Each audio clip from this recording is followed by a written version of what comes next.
La course contre la montre se poursuit pour Neymar. Neymar sera-t-il titulaire?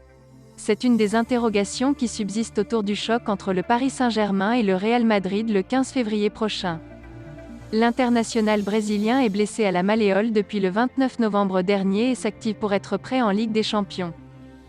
Si le PSG reçoit Rennes ce vendredi dans le cadre de la 24e journée de championnat, l'attaquant ne devrait pas prendre part à la rencontre. La priorité du PSG est que sa star soit totalement rétablie pour le 8e de finale de Ligue des Champions face au Real Madrid dans 7 jours.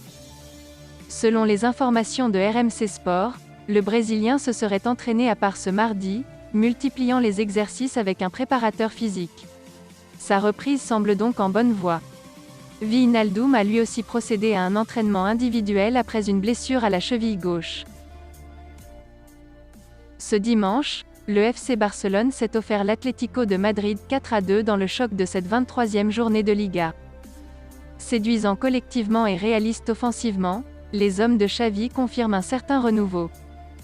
Et après la victoire du Barça, l'entraîneur du club catalan est venu au soutien d'Ousmane Dembélé, réintégré dans le groupe malgré son bras de fer avec la direction concernant la prolongation de son contrat.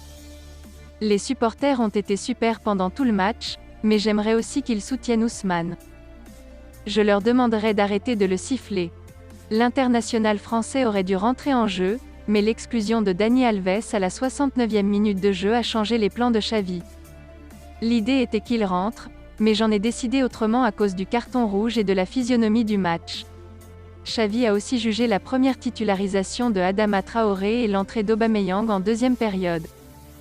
Titularisé pour son premier match avec les Blaugrana, l'attaquant espagnol a réussi des débuts prometteurs avec une passe décisive. C'est un joueur très mature. Il est à un âge idéal pour performer. Physiquement, c'est un animal. Il a une énorme facilité à dribbler ses adversaires. Je suis très heureux pour lui. C'est une belle signature, a déclaré le technicien espagnol devant les journalistes.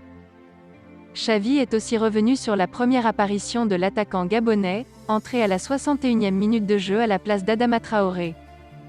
Le technicien des Blaugrana s'est néanmoins félicité de l'attitude de l'ancien joueur d'Arsenal. Il est entré dans un moment très difficile et il nous a beaucoup aidé avec son sacrifice. Si on a des joueurs solidaires comme lui, tout sera plus facile. Merci d'avoir suivi cette vidéo, et n'hésitez pas de vous abonner à la chaîne. Likez, commentez et partagez-la avec vos amis. Portez-vous bien, et que la paix soit sur vous.